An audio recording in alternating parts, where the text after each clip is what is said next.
I think it would take a few rounds. Really? But yeah. First of all, Jake is a lot bigger. Jake's a lot bigger. But what weight would they fight Well, at? I don't think Jake is getting anywhere lower than 205 pounds.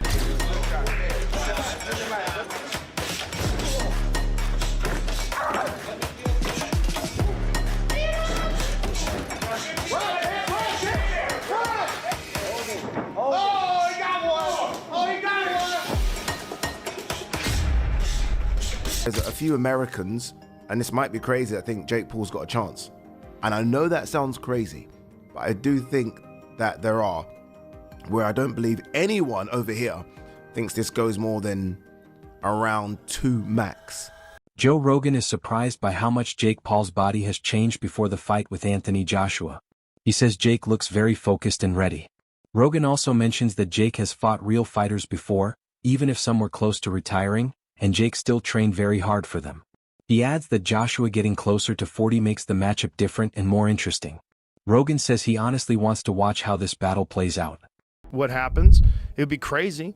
I like a little freak show every now and then. As far as, like, would you like to see... I like Jake a Paul, lot of freak show. Look, if Jake Paul wants to fight for the title, I would like to see him beat top contenders in the light heavyweight division or whatever division he chooses to compete at, and then eventually fight for a title. Yeah. But are the fights even real? Like the Tyson fight? Like I saw video breakdowns of Tyson not throwing punches. Jake Paul's new body transformation has gotten a lot of attention in the fighting world. A short video online shows him looking sharper, stronger, and in better shape than in any of his past training camps. His posture, his tight movements, and his confident attitude make him look like someone preparing for the biggest challenge of his career. With Anthony Joshua coming up soon, this new version of Jake feels like his answer to people who once called him a joke. He seems ready to prove he deserves to stand with real top-level fighters. Fans are shocked at how much his body has changed in such a short time, showing that this camp is about hard work, not just putting on a show.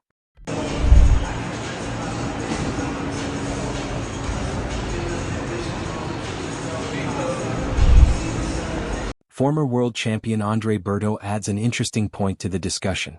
He says most people want to see Anthony Joshua win with a big knockout, but the situation isn't as easy as it looks. Joshua hasn't had many great performances lately, and Berto suggests that this inconsistency makes the fight hard to predict. Meanwhile, Jake has a strong team of skilled trainers who push him to use his youth, power, and fitness the best he can. Berto believes that even though fans expect an easy win for Joshua, the fight depends on which version of Joshua shows up. With Jake getting better and staying focused, Berto thinks this matchup could honestly go either way. A lot of people think you our baby. Like, you one of the first ones, and he gonna always take care of Bert. But then Floyd was as massive as he was. So how you split, how you do that? No, I mean, one thing with Al's always gonna, he got loyalty to, he got big loyalty to Floyd as well. Because they made so much money together. But, it's funny how, he can say whatever he wanna say. You know what I'm saying? It's funny how that, how the fight got, it kind of came about, but they had the Pacquiao and Floyd fight. We all go up there, we check the fight out, good situation. And then just me and my lady, we walking through the casino. What's his name? Rodney Jerkins. Right. You know what I mean? Rodney Jerkins, big music producer. Yeah. Y'all can talk to him and ask him. Yeah. Rodney Jerkins, well, he runs up on me.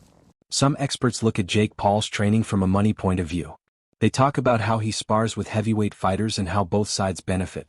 For Jake, fighting bigger opponents helps him feel the kind of power he might face when he meets Joshua. It teaches him to handle pressure, adjust his timing, and stay calm when things get tough. For the heavyweights, the main reward is the money. Training with someone as famous as Jake gives them a much bigger paycheck than they usually get. So these sparring sessions become both good practice and a strong financial chance, making it a win for everyone involved.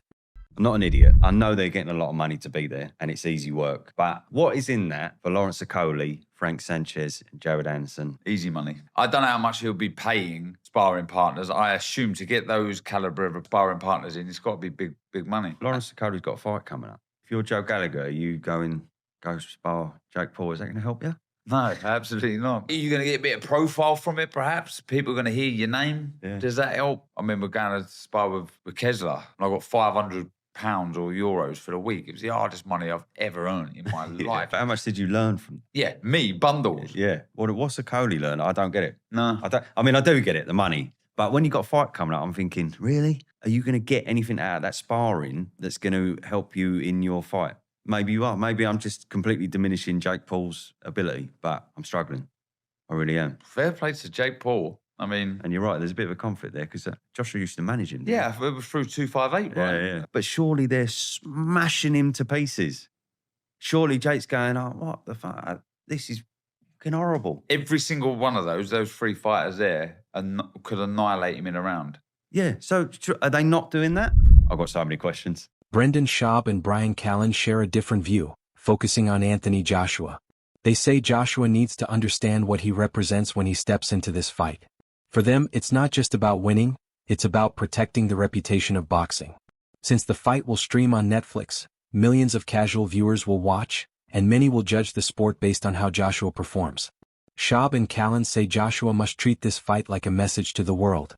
He needs to enter the ring with focus, discipline, and strong determination, showing why he is still one of boxing's biggest stars.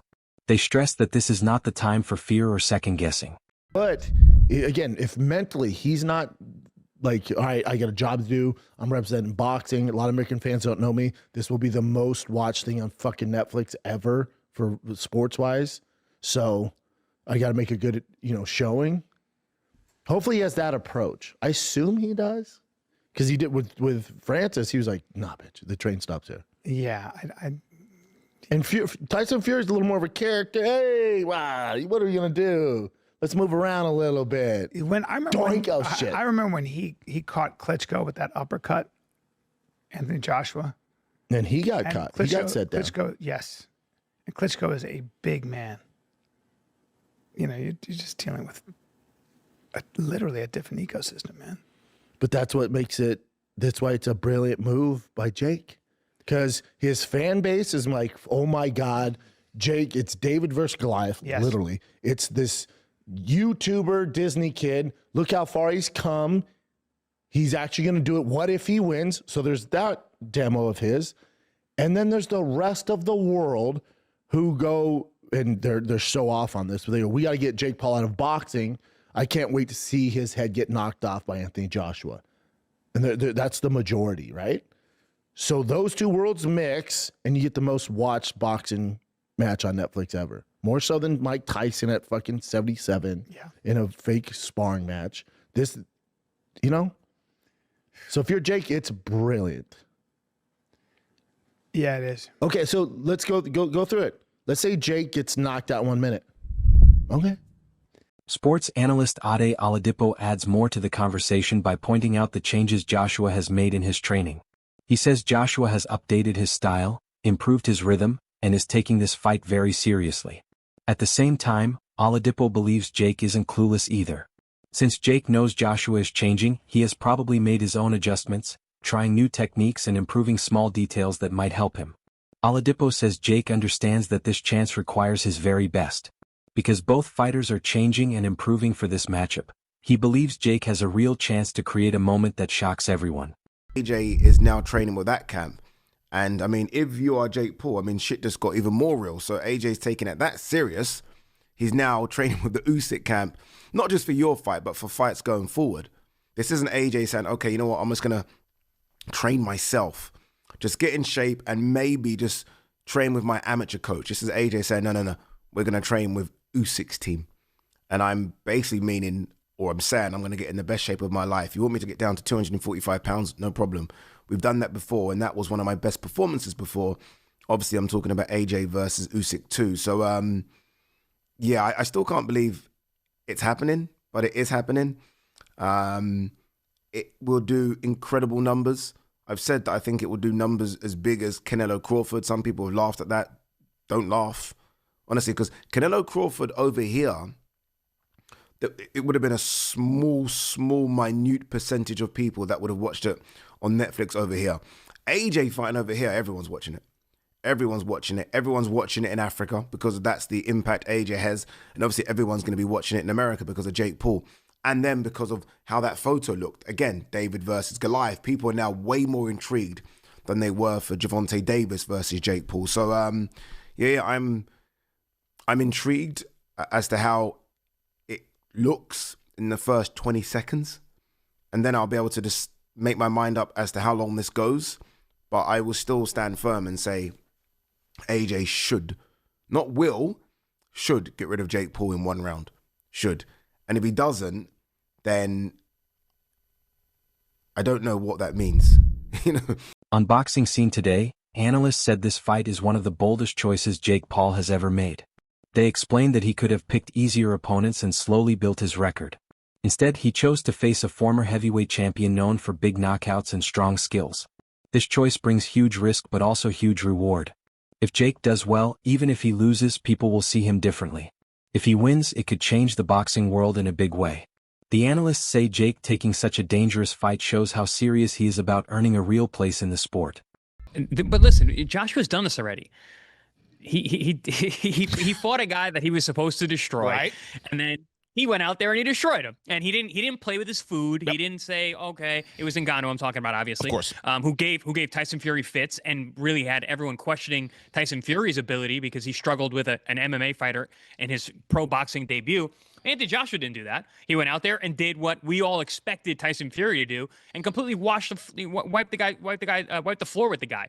And if Joshua doesn't do that this fight, I agree with you, Jimmy. It's going to hurt his stock. It's going to hurt the way that people perceive him moving forward.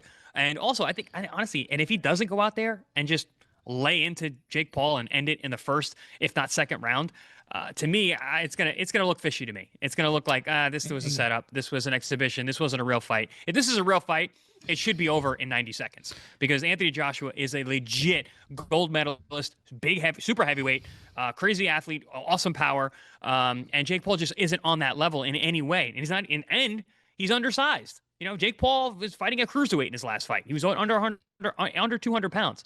You know, Joshua is a legit 250 pounds with abs, and the guy punches with the right hand like a cannon.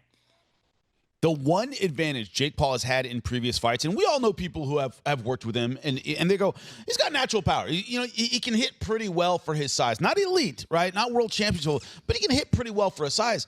Paulie, that one advantage that he's had in previous fights is completely gone in this one. Yes or no? Yeah, I mean, I still think Jake can hit a little bit. Yeah, he may be able, if you hit Joshua on the chin, you can hurt him. But that's been what if Mike Tyson? You gotta get there, Chad. Yeah, that's what I'm saying. What if Mike Tyson lands on Jake? What if Arturo Gatti would have hit Floyd Mayweather? I can remember that argument back 20 years ago. The what if he hits him on the chin usually doesn't happen. Sean Jones, the analyst, looks at the marketing plan behind Jake's career.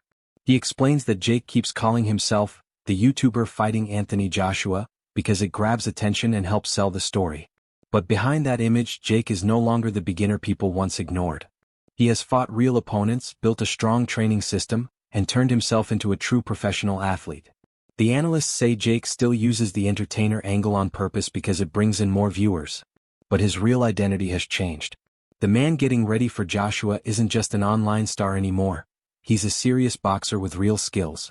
Does is he still positions himself as a YouTuber, as a Disney star. I'm just a YouTuber, guys, and I'm going up against Anthony Joshua. All the cards are stacked against me, and I think people still buy into that narrative. Jake Paul is a bad boxer. He can't box. When I've seen pretty notable boxers say, look, Jake Paul is decent. I've seen a few people on my last video saying, how dare you say Jake Paul is a decent boxer. You've got to remember, when I say Jake Paul is decent, I'm not talking about within the context of being a world champion. I'm just talking about he's learned to box pretty okay, better than most people. He has actually beaten a couple pro boxers. Now, I know once again we have the caveat that the last pro boxer he fought wasn't a full-time boxer, hadn't fought in a couple of years, and his last two fights were losses. I get it, but he has still fought like 2 or 3 pro boxers, so he can box, but there are different levels to being able to box. Everyone can box. It's just to what level. Jake Paul has been doing this since, was it 2018, his first fight, or 2019? We're going into 2026. It's like 6 years, 7 years. He's been training consistently with a good team. How do you Jake Paul haters not understand that? Even you, if you trained for that long and you've got millions of dollars sparring pro fighters in your fight camps, you're going to get pretty decent. Oh my God, it's not hard to understand. Try and drop the narrative that I hate Jake Paul so much, he's this, he's that, he's a knobhead, he can't box. Yeah, he might be a knobhead, he might be a divvy, but he can box. But I'm not saying he can box to the level of Joshua. Fucking hell, listen to the friggin' context, will yous? Little Josh is signed to my enemy, Eddie Hearn. Combat analyst Luke Thomas looks at the matchup in a very technical way. He says Joshua isn't just a big athlete, he's a very skilled one. His experience helps him spot patterns fast, understand what his opponent wants to do, and apply smart pressure. Thomas says Joshua's biggest strength is his intelligence in the ring. He knows how to slowly break an opponent down by controlling distance, timing counters, and causing mistakes. Thomas believes Jake must be ready to face not just power, but a smart, careful fighter who has been at the top of the heavyweight division for years. To survive, Jake needs to stay disciplined, avoid wild punches, and fight with calm, clear strategy. He just hits really hard for that weight class. Anthony Joshua is a gigantic 6'6" heavyweight. Now, he is coming off of a devastating KO loss himself to another big heavyweight named Daniel Dubois. This was a big show. But Jake Paul, while, has a decent pop for a guy who has not been doing boxing that long, it's almost incomprehensible. This is the kind of thing the state would never have regulated before. They now seem much more open to it than they ever once were. But I also think that there might be something happening, and this is, I'm speculating. I want to be clear. I'm not giving you skinny, but I don't understand how you can go from a bout with a guy that you are massively oversized against, who's very good, to one who you are massively undersized against, who's also very good, who's a devastating, dangerous puncher. It's like, does he owe Netflix something? Is he feeling the heat to produce for them because the Gervonta fight kind of fizzled out for all the reasons that it did? I honestly don't know, but I'm not even doing a bit here. I'm legitimately concerned for his health. It looks like Rocky's facing off Ivan Drago. When you look at their pictures standing, it looks like something that's cinematic that you'd be like, that would never happen in boxing. Right. Honestly, maybe even a little bit worse than that, just in terms of the size of Anthony Joshua. I want to make a caveat. I've been covering this industry for so long that I've just seen so many crazy things happen that, yes, we cannot rule out the possibility that Jake Paul could win here. Again, he's got a little bit of pop, and Anthony Joshua is coming off of a devastating KO loss. But the difference in ability and the difference in accomplishment and the difference in size and the difference in what they've shown is so enormous that I'm honestly shocked. Michael Bisping adds a viewpoint focused on entertainment. He knows many critics dislike this matchup and think the skill gap is too big, but he says that this very controversy will bring huge interest. He compares it to the Tyson versus Jake fight, where even though many complained, millions still watched. Bisping thinks this fight will be the same. The mix of curiosity, arguments, and excitement will make people tune in to see if Jake can really stand in the ring with someone as experienced as Joshua. In Bisping's view, the public won't be able to stay away from watching what happens. Exhibition matches, right? The whole idea of it is that it's an exhibition, right? For the Jake Paul fans, for the Anthony Joshua fans, so everyone can tune into Netflix and it will be a spectacle, just like Jake Paul versus Mike Tyson, right? That was a farce, it was a spectacle, but it was one of the most watched sporting events that year. Maybe of all time, I don't know the numbers off the top of my head, but a lot of people tuned in to watch that, okay? And that was an exhibition, and that's what this will probably be. I mean, it's like Thunder Lips versus Rocky back in the day. Remember Thunder Lips, played by Hulk Hogan? Thunder Lips is here. In the flesh, baby. Oh my God. Right? He goes up against Rocky Balboa. Rocky 3, by the way. Love the Rocky movies. Some of the best boxing films of all time. And what happens? Thunder Lips is going absolutely mental in the ring. Okay? He's trying to kill Rocky Balboa. Picks him up, throws him out the ring. Rocky gets in there having a good old-fashioned tear-up. And then at the end of it, Thunder Lips wants a picture because it was all bullshit. Okay, it was all an exhibition. It was all for the fans, okay? While you're still calm, can we get that Polaroid together? Yeah, sure. And that's all this is, okay? Granted, I don't know. Maybe they come out and they say, oh, no, this is legit. This is a real sanctioned heavyweight boxing matchup. I don't think they will. But if they do, I'll still call #1 goddamn bull on that. Simple. That's all for today's video. Stay tuned and see you next time.